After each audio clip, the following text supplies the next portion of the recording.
Hi, this is Dr. Kimberley Linert, and you're listening to Incredible Life Creator Podcast. My guest today is AdaPia Dorico.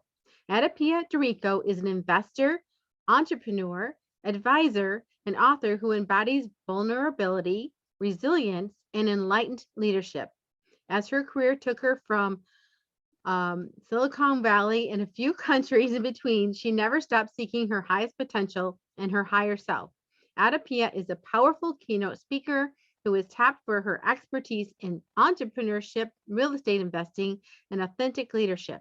She believes that wealth in the right hands changes the world, and that taking wealth creation into your hands changes your life.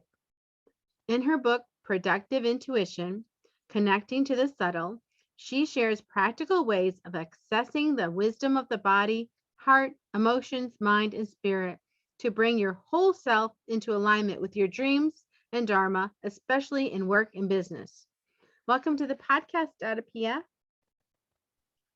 Hi, Kimberly. Thanks so much for having me.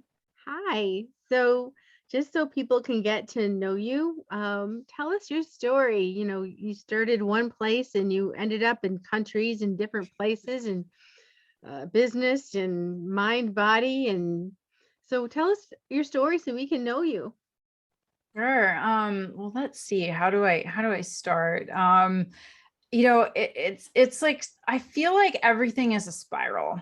To me, that's really, it's not a circle because that would mean it's enclosed and you go round and round and round. Like it's a spiral, and I've come back around to certain things. So I've always been really ambitious since I was like a little kid, and it was instilled in me, especially from my mom, like working and like being a woman who could have her own independence and future through work. And, as I grew up, I understand that it wasn't just the work part that gave me the independence. It was the money that came with the work, which is just the system that we live in. This is how it is. And I became really fascinated, really interested with investing. And I ended up going into banking when I was 18. So I really understood at that point that financial independence would basically allow me to have every other kind of independence that I wanted. And even though I started my career there, that's that spiral where I went abroad and I studied abroad and I lived abroad and I did a whole bunch of other things because I couldn't stay on my linear banking path in Canada, where I was originally from. And I ended up in entrepreneurship with my sister. And then when I moved to Los Angeles in 2012, I joined a startup. Because at that point I was very involved in entrepreneurship. And that startup was a real estate crowdfunding startup. And that's when all of my financial background came back around, because the crowdfunding and real estate is about investing. And then ever since then, I've been in the real estate investment space and the fintech space generally. So today I work in private equity and real estate. I'm also a partner in a Bitcoin hedge fund, and I'm a venture investor and an advisor. So I got back around to all my investing stuff that I didn't think I would get back around to when I went into entrepreneurship. And along the way, I had a lot to learn about myself. And, I'm sure we'll get to talk about this too. And this about me, is that I've had a couple very big spiritual awakenings. And a lot of my story and my journey is also about integrating that and not making them two separate things. Like, oh, I'm a business person that can't be spiritual, or I can only be spiritual and business, money, wealth is bad. Like, my experience has been that I have to integrate everything and be whole and complete, because my knowledge of self, my spirit, is what allows me to show up in the world and be successful, because it comes from a place of intention and meaning. And I have a totally different impact than I ever did before, when I thought the two things were separate. Yeah, and that's a beautiful distinction to make. So I was thinking about, as I was going through your spiral in my mind, when you worked at the bank, which is very, traditional, lots of regulations, things like Yeah. that. But then you moved from that and you went traveling Mhm. and visiting different countries. How do you think that impacted you in the way you make decisions now? That piece where you were actually traveling and learning new things? It was so fundamental to me, because I didn't really know anything until I left my country, and I could experience my country, which was Canada, but also in a way America, is really understand somebody else's perspective of this culture. And I always, here's the thing, I thought I was open-minded until I moved there and I realized like, I'm not open-minded at all. I have all these preconceived notions about this life here and people. And then, but then they also had the same thing about America. So it was one of the most important experiences of my life, was to gain the perspective of other people's perspectives and really learn how vast this world really is, and how different it is than what we think it is when we're always in our lane. Mhm. So as part of your work, are you doing any negotiation or just times where you have to sit and you have to kind of hash things out with people? No, actually, in my role, I get to work with my investors, so I'm not really negotiating. It's more of an investor relations role, if anything. So it's like more like account management. So it's business development, which really is great for me. I love that. I thought I wanted to be a lawyer when I was a kid, and I didn't go that way. And I could still be like, I could still argue and take a position, but that's not my skill set, not my best skill set. Hmm. But your travels, do you think helped you be able to actually communicate with people and the things that you do day by day?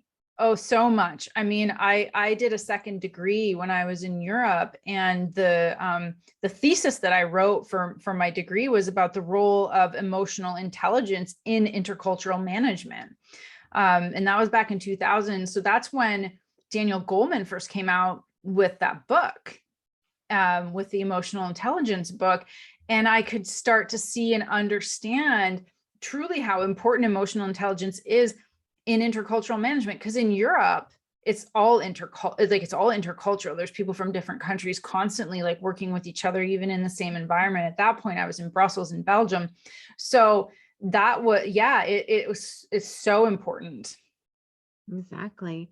So, when we go into the workplace, and you've been in workplaces where there's a lot more male Mhm. energy than female energy, just in the businesses that you've chosen. Yeah. And how do you use that emotional intelligence in those areas? And how do you, as a woman, be vulnerable? Because so many women are trying to kind of be like a man, Yeah. but how do you be vulnerable and strong? Wow, that's such a good question, because I really had to learn that vulnerability is actually strength. Um, and it's also different today than it was like 20 years ago. I think 20 years ago, it was a lot harder for a woman to be vulnerable, or for anyone to be really authentic. I don't think cultures anywhere really allowed that, at least not Western cultures, not the cultures that I've experienced. I mean, work was work no matter where I went, and there were rules. And not that there's not rules today. It's just a little bit different. I think there's a higher level of overall emotional intelligence, because we've recognized that we're human and need to be treated as humans and not like work bots. And so there's a level that I think comes to down to acceptance and Mhm. compassion, and understanding. And I think the challenge is finding that fine line between having that and still having, let's say, like the productivity or the results that one wants, for a business. So it's not so much of a balance as much as it's like a flow and a harmony, because things are constantly changing. So to me, the emotional intelligence, I think there's more of it. And I also think it's a factor in the evolution that we've gone through, maybe from more globalization, from a lot of global crises that we've been through. Even 9/11 to some degree was global. It affected everybody. And so there's just been a really big shift in, I think, humanity's connection to one another that's affected that. Yeah. Now you wrote a book that kind of is along that line. So why don't you tell us about your book, what it's about, and what we can find in it? Sure. So I wrote a book called Productive Intuition, and Productive Intuition is the book that I needed when I went through my second big spiritual awakening, because essentially I was at the pinnacle position of my career, and I was not succeeding to the degree that I really wanted to succeed. And I started to go through what a lot of people term a, transformational crisis or spiritual emergency. And I remember hearing that terminology, and I remember thinking, absolutely not. That is not for me. It's never going to happen to me. And of course, that's exactly what was happening to me. And essentially, I just couldn't function anymore. It's like the weirdest thing, if anybody's gone through it, where nothing works and your life seems to be falling apart. And yet at the same time, you feel more yourself than ever. So you're exploring, you're releasing. And the more you release, which is chaos outside and inside, the more you're finding your true self. But I couldn't talk to anyone about it, because who in the business world, in my finance, like tech industry, am I going to talk to about like, hey, like I don't know what's going on with me. I can't succeed. I'm struggling. I'm burnt out. Basically, I was also burnt out. Like there's a lot of things going on. So I went through years of refinding myself, like refinding and really clearing out a lot of things that needed to be cleared out of my system, out of my thinking, out of my heart, and finding a spiritual strength that is my understanding of it is my nature. It is my nature. And then how I choose to show up is also my nature. But I was missing that back piece of who I really am. So it's really, the book is all about what I learned about how much I had suppressed my intuition my whole life in many ways, and then also in how it worked to help me. And in short, like, it's a book if you want to understand your full nature and how intuition and how spirit shows up. But it's not a spiritual book. It's a real practical, like how it shows up in you, how we're using it every day, like how you can be spiritual and still be a business person and still want an external life. Like you don't have to go meditate and be a monk. It's really about finding your inner authority and holding that space and coming from that place in everything that you do. And it's been my transformational journey, and it's got a lot of science because I'm a linear left brain, very, very much that. And so I'm not just going to believe believe things that people say. I'm like, well, I want to understand how it works. So I did a lot of research and I put a lot of science that allowed me with my brain to allow the changes to happen in a way. It was like giving a dog a bone, like, here, let the brain chew on the science. And then in the meantime, it's actually happening within me, if that makes sense. So yeah, so I chose to really write it with story, with science, from what people have told me, it's really relatable to the experiences that they've been having, but didn't know how to put into words. Mm-hmm. Yeah. And I love that you put the science in, because so many of these self-help books are so general and hard to really grasp. They're saying all these wonderful things and you should be feeling this. And you're like, I'm not feeling that. Like, what are they talking about? But when you actually make it concrete so that your conscious mind can look at the science, but then your subconscious mind can keep working on you in that gentle way that it does, that's the best marriage right there. Oh, so well put. Thank you. Yes. Yeah, that's exactly how it is. Yeah. And when you were talking about, when things started to change and things were in chaos, and it's almost like things were being pulled away and things were being taken in, and you were Mhm. sorting things out, you felt more like yourself than ever. And I thought, it sounds like it's almost putting on different clothes and it would feel weird, like when you put on new shoes, you put something on new and it's like, is this me? Yeah. Yeah, it was actually, yeah, because like I felt more like myself than ever, and yet so much of who I thought I was going away. So it was like that old, like the thought of who I was supposed to be, because so much of it is just a mental paradigm. It was like those old clothes didn't fit anymore. And yet that the new clothes were like not really clothes. It was like it's very hard to articulate sometimes, because I've had so many experiences of really coming face to face with who am I. Like even last winter I went through a really crazy health crisis. Like I have Crohn's disease, and I had a just very, very severe flare up that took over my whole body. And I was completely debilitated. So it was like way beyond Crohn's disease. And so I couldn't physically do anything. I couldn't move. Like my husband would have to get me out of bed in the morning sometimes. And I was just in like constant pain, and just, I was a shadow of myself. I've never experienced so much physical pain and discomfort in my life. And yet I was realizing how much I'm not my body, how much I'm not my ability, my physical ability, because I've always been very strong. And I came face to face with this idea of, because I didn't really know what it was at first until it was properly diagnosed. And I thought, well, what if this is going to be my physical state forever? What if I'm going to be this weak and like this basically helpless? And I had to come to terms with that. And going through that was another one of those, realizations of, I'm not my body. Like, who am I? I'm still here. I'm me. And yet physically, I'm not me.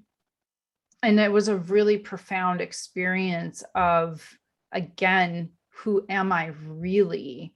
And then how do I choose to be in the world from that place? Yeah. And I've heard someone say that who we are is when we take away all the things that are not us. Yeah.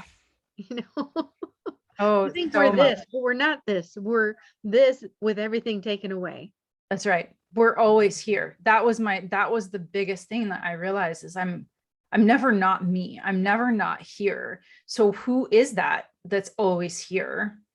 And I also felt, in the midst of that, which was, really crazy, horrible to be in, yet that's not how I felt. I felt so supported and so loved, and I felt so much love. And I really understood what was important, because I just didn't even have the life force to think about anything other than what really mattered. And yeah, there's a few things, and we all know them already. And like I've since gotten a lot better, almost miraculously. I had a really big turnaround, and now I'm really busy again. I'm doing all my things, but it's different because I understand the value of the things that I'm doing and what really matters, and that is unshakable to me. To me now, even in the midst of multiple projects or things that are going on. Yeah.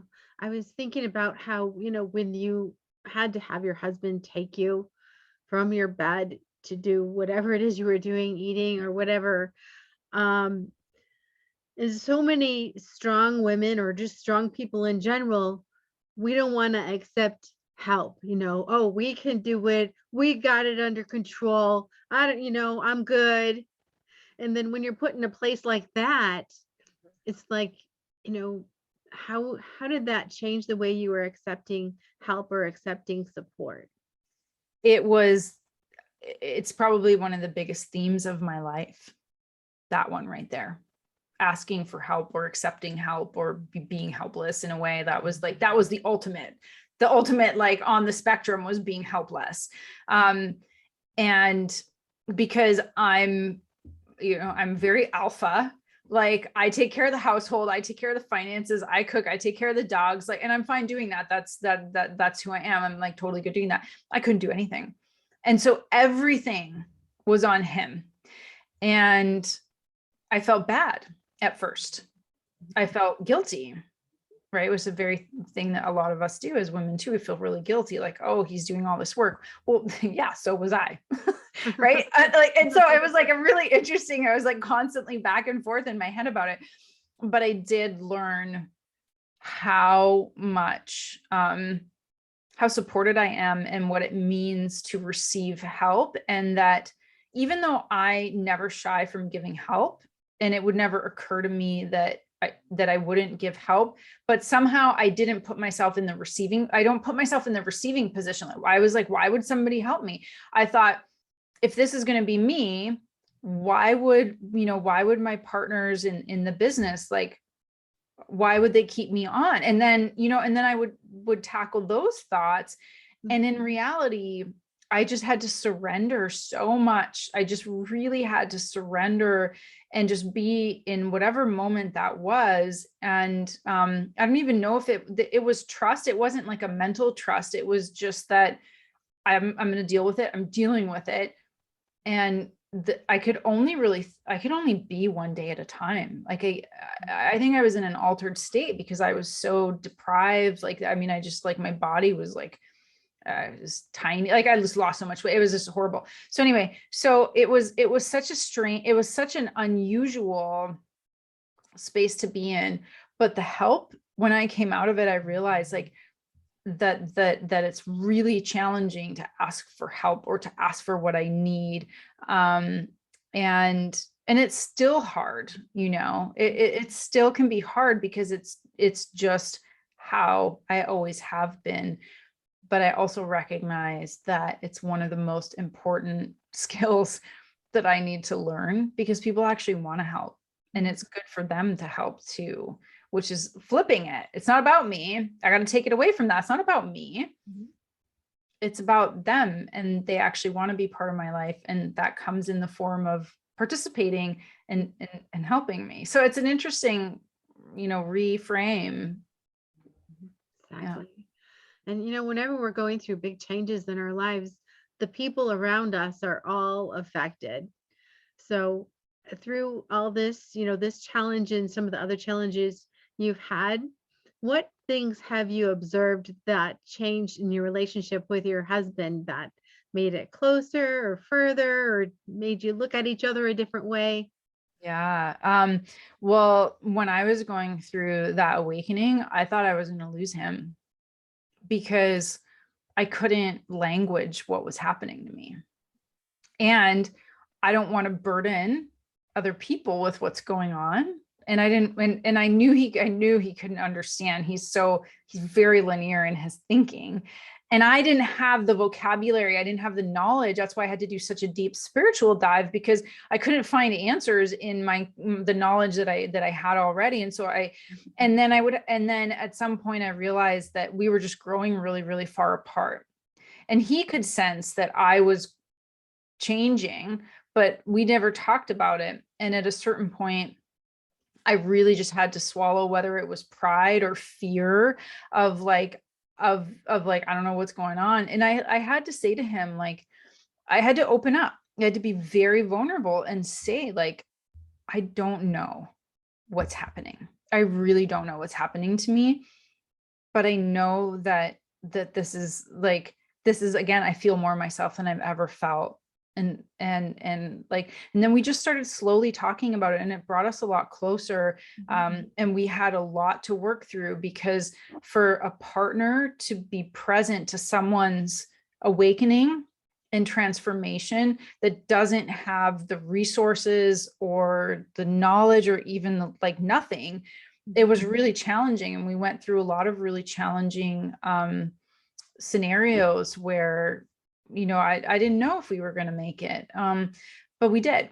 And like every time I thought that we were going to have like the scariest conversations, because we had some pretty big ones, we grew closer because we came to an understanding, because without the speaking of the thing, you can't get the clarity to at least put it all out there and let the chips fall where they may, and let each other make a decision on, okay, I'm going to trust and understand. And one of the things he's always said the most to me is, I never really knew what you were talking about, but I just was basically, he was there for me, even though he didn't have any idea what I was talking about. Talk about all these weird spiritual things and like what I was understanding, and like, and then he would support me in the way that he could. And then this more physical, which is in my mind, a different kind of awakening that I went through, a physical one, and like my understanding of a physical body and what it is, that also brought us a lot closer. And he was scared. I wasn't scared. I actually knew I was going to be okay, even though I was, I was really in it. But at a deep, deep soul level, like I knew I was going to be okay no matter what. Even if I would be debilitated for the rest of my life, I was okay with that. I knew I'd be okay. He didn't, of course. How could he know? And so like after, when I started to get better, we talked about it. I said, were you afraid? And he said, yeah, I was really afraid. I was really afraid. And so, I mean, that allowed him to be like vulnerable and open. And so the challenges have brought us closer, but we came closer because we were willing to get into it. We're willing to have the conversations. And a lot of times they were not fun. They weren't lovey-dovey, like they're brutal sometimes, but we needed that to me, it feels like a clearing to come to an understanding. And you just can't do that if you don't talk. Exactly. You have to talk. And the other thing I'm thinking of is, a friend said this to me once when I said, oh, I want to ask so-and-so to do something, but she's not going to want to do it. So I'm not going to ask her. And my friend said, why are you making the decision for your friend? Why aren't you asking her, giving her the option to say yes or no? But we're so afraid of the answer, of what we're going to hear back in return. Yeah. And I came to understand too from him, because we were able to have these conversations a lot later, that he was afraid, not so much with the physical, but before with the whole awakening, that he was afraid that I was going to leave. He was afraid of losing me, which I can understand, because you can't know what that other person's going through, and they change, and the people that they hang out with change, and they speak differently. And like I can't imagine from his perspective. And then it expresses in a different way. And so that's why it's so important to you got to talk about it. Because I didn't even know that he thought that I would leave, because I'm like, why would I ever leave you? You're my soulmate. But I can't just make that assumption. We got to talk about it. So yeah, it's so important. It's like the simple things that we tend to overlook. We think it's more complicated, but it's actually not. And people do go through seasons, and there are couples that one grows a lot faster than the other, and they do kind of outgrow each other, and some stay together, although kind of mismatched at that point, but some do leave. So that was a valid fear. Oh, for sure. Oh, for sure. Yeah. So, and you've gone through this awakening, you've gone through this terrible Crohn's disease, this terrible physical disease, and your husband's been there, right there with you, not understanding, but sticking by you, which is beautiful. And through all this, do you feel like he's had his awakening, or is there something that has changed in him to allow him to stay next to you, for you to stay together, so that you don't move on to a different season without him? He's grown a lot. Yeah. I think that through me, or through my process, or like we did it together, that even though I'm far more excited about exploring my psyche and my consciousness and my spirituality, like it's such an important part of me. And he's not, he's good. He's like, I'm good. He certainly did grow. And he certainly did change, and he opened more. And it was because we would talk about it so that he could process it and he could think about it. He might do his own version of research on it.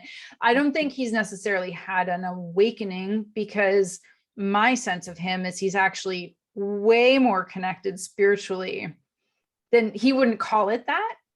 But he is so connected to his sense of that self, that inner self. And he's there, but he doesn't know it. So he doesn't need all the language and the words and the pomp and circumstance of spirituality. And it's like, my path in this life was that I had to go through that because I was not living in alignment to that part of me. He's always there. Mm-hmm. So it's really fun. And then when I realized, at the moment I realized that, I thought, and I told him, I said, Andrew, you're already there. I need to get to where you are, because I'm still living according to all these rules and ideas of who I'm supposed to be. You're already there. You're so far over there. So I have to catch up to you. Mm-hmm. But certainly his growth and our growth together came through my experience of the exploration and our experience of it together, because he experiences it too, just from the outside. So he's grown. Yeah, he's grown a lot as well. Mm-hmm. And sometimes it's just how we experience life. I mean, there's different personality types even, you Mm-hmm. know, so I'm kind of emotional, and I have a friend that's like, if he just cracks a little bit of smile on the corners, you know, he's really, really, really, really happy. And, I'll say something that's very emotional, and he's like, I know you feel that way. There's no reciprocal reaction. Oh yeah, I'm excited to go too, or whatever, it's just how, you react to things in life, or how you can process them. And it sounds to me like he had to really think through each thing to process, where it sounds like, but you can tell me if I'm odd or not, that you were feeling the things, but you were also using that scientific piece to process the things. Yeah, exactly. Yeah, he's highly analytical, very analytical, and I'm very sentient. I feel everything, and I'm extremely sensitive. So emotionally, but also in my body. So I'm very in the feelings. And I had to find the language and the mental construct, not just the words, because you can say words, but they don't mean anything. Mm-hmm. I had to find I had to create constructs for what was going on, for the feelings that he would understand. And that was actually the beginning of me understanding it, so that I could write about it, in a sense. Because then, like you said, there's all kinds of books about all kinds of stuff, and they don't make any sense at all. And so I'm not going to find my answers there, and nor are a lot of people like me who are very in the reasoning mind. And that's not going to work. It takes, sometimes they can take us too far out of the realm of reality, in a way. We can't live up here in these ideas. We live in a very, we live on this earth in a grounded place. And so and as humans, I believe we really have to get in it and be in it, not be up here in our heads, escaping with these interesting ideas and all this kind of stuff going on. We actually need to function and make things happen for ourselves and for those around us. That's my personal sense of it, because I did that for a while too. I went off in all the fancy ideas and the language and the poetry and but it's a form of escapism. Mm-hmm. Exactly. So that time when you were ill and you realized that you weren't a body, and you could actually be okay with it being in that state, although it wouldn't be desirable, but you would be okay because you're not your body. After you actually had that realization, was it then okay for you to reconnect with your body and just be an integrated part? Oh, let me just think about that for a second. I would talk to my body. I would literally speak and ask it questions. Like I remember asking, how long is this going to be? And the answer was 3 months. And actually, that's exactly how it went. That's exactly how it went. And so I started to relate to my body as an entity that is me, but not like I'm not my body. I have to take care of my body. I am and I'm not. It's both and. But I started to relate to it as in a relationship with it. And so I had to reconnect with it because I've been very disconnected from my body. And, in my 20s, I've had body dysmorphia. I was anorexic. I overexercised. I've been very mean. I've been very unkind to my body. And so I had to come into a better relationship with my body. And that's ongoing because that's like that's undoing a lifetime of being basically like an abuser, in my mind. And really this past year has really just been about honoring my body and working with it and as it's healing. And it's a different way of being while still being in a body. Mm-hmm. Yeah, and I was thinking about there's people who have arthritis or back pain, chronic pain for years and years and years, and they gotten to the point where, they just want their body to disappear. They just Yeah. they just want it to be gone. They say and they separate themselves, but for a different reason than you did. They separate themselves because they can't stand to be in their body anymore, but their body's just there trying to tell them something, trying to communicate with them, which you just said very clearly. Yeah. I learned a lot about chronic pain. I actually was a big lesson for me about other people's like debilitating pain, which I never considered because I've always been so strong. And then I realized, like, my God, like when I'm intolerant of maybe somebody's slow, because I mean, I know I know also like that side of me that's impatient, that can be intolerant, that can be like, why aren't you moving faster? And I understand with like older people, but it never occurred to me until I was in chronic pain that there are people living with this all the time. It was such a wow. Like here, I try to be as compassionate as I can and understanding and like a kind person.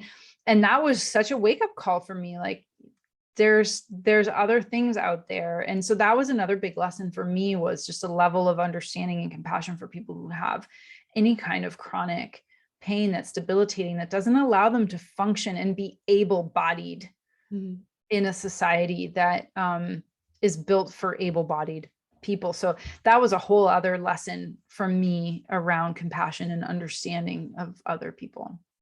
That's true. And the other thing to think about, when you go to the grocery store, you're out and about and you see someone who looks normal. I mean, I know young women who are in their 20s and they look gorgeous. They look like a model, but what you don't know is they have this rare disease and their whole body hurts all the time, but you wouldn't know it by just looking at them.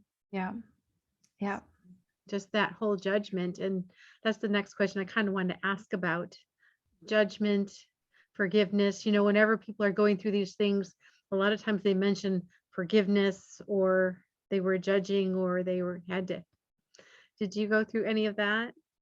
Yeah, I mean, I think I'm always judging myself for sure. And that's another lifelong one. I think it's probably that for everyone, even if we don't think we do, but definitely with my body. And yeah, forgiveness is a big one. And forgiveness, like gratitude for me, is not like a thought, right? It's like prayer. You could say the words, but that doesn't count. Forgiveness and gratitude and even prayer is a felt thing. It's the feeling behind it that actually moves things in a certain direction. And And so the forgiveness has always been very intellectual for me. But an embodied forgiveness, like a really felt, like genuine is probably the right word there. That's lifelong. That's in a way it's lifelong. And one of my favorite practices is the Ho'oponopono, which is the Hawaiian one, right? Where it's like, thank you, I love you, please forgive me. There's a fourth one. Yeah. But the forgiveness piece is really the key one out of all of them. For me, it's like, please forgive me. And so I did that on my body for several months, where I would just, I would do the whole Ho'oponopono and just like really like feel and be grateful for it. And like asking for forgiveness, not from a perspective of I need to be forgiven, but it's an energetic to ask for that, in taking responsibility for myself and my thoughts and my actions. Because that, to me, the forgiveness is the responsibility, and not about blame or exoneration, but just I take responsibility for that. And that's a self accountability. So huge practice, ongoing, a challenge, but something that I work on a lot. Wonderful. So we've talked a lot about this awakening and everything. We haven't talked much about your business, but at this point, we're getting to that point in the podcast where I like for people to know how they can connect with you, where to get your book, and if you want to talk about any of the services or other things that you do where they could connect with you, this is the time. Oh, I appreciate it. Yeah, I mean, from a business perspective, like, I would say the best way to connect with me is on LinkedIn, and you can see what I do professionally. And I'm always happy to like talk to people about that. And, but I think that this conversation was really important because, as you know, because we talked about before, it's not what I do, it's who I am. Irrespective of what I do, this lifelong process that I've been going through, and especially like the past 5 years of just this transformation, has allowed me to completely alter everything, all my relationships, like my work, etc. And and the book is such a gift. It was a gift for me. And I hope that, and I know already from people who have read it, that it's really changed their lives. And even if it like helps one person, then I think it's wonderful. So, if anyone wants to reach out to me on LinkedIn and have a conversation and talk, maybe you're going through something similar, I'm here for that, because I know what it's like to not have anybody to talk to relate to, where you're like, oh my God, she's just I'm her, you're me. I get a lot of that. So I'm always happy to hold space, and to be there for people. So just reach out to me on LinkedIn. All right. So just a personal question. What gives you the most happiness and fulfillment in your life at this point? My hummingbirds. So I moved to the mountains outside of LA last year, and we are next to the state park, and there's all these beautiful oak trees, and there's all these beautiful animals. And honestly, these little hummingbirds, they rule me. They come and get me when they want their food. And there's something about nature in general. And these little guys kind of really exemplify that for me right now, where it just gives me so much joy. I just feel so alive. That's a representation of it, because really everything about my life is joy. And I just think that their little antics with me, it just lights me up. That is delightful. I love that. It's really delightful. Well, thank you so much for being on the podcast today and for sharing your story so openly and vulnerably. Oh, thanks for having me. It's such a joy. Thank you so much. Yeah. So one last question before we finish. What is your best advice on living an incredible, amazing life? Oh, wow. Don't be afraid to be vulnerable.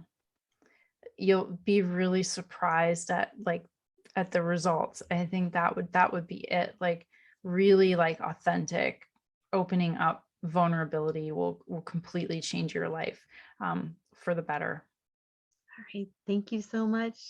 All right. We'll talk to you again soon. Thanks.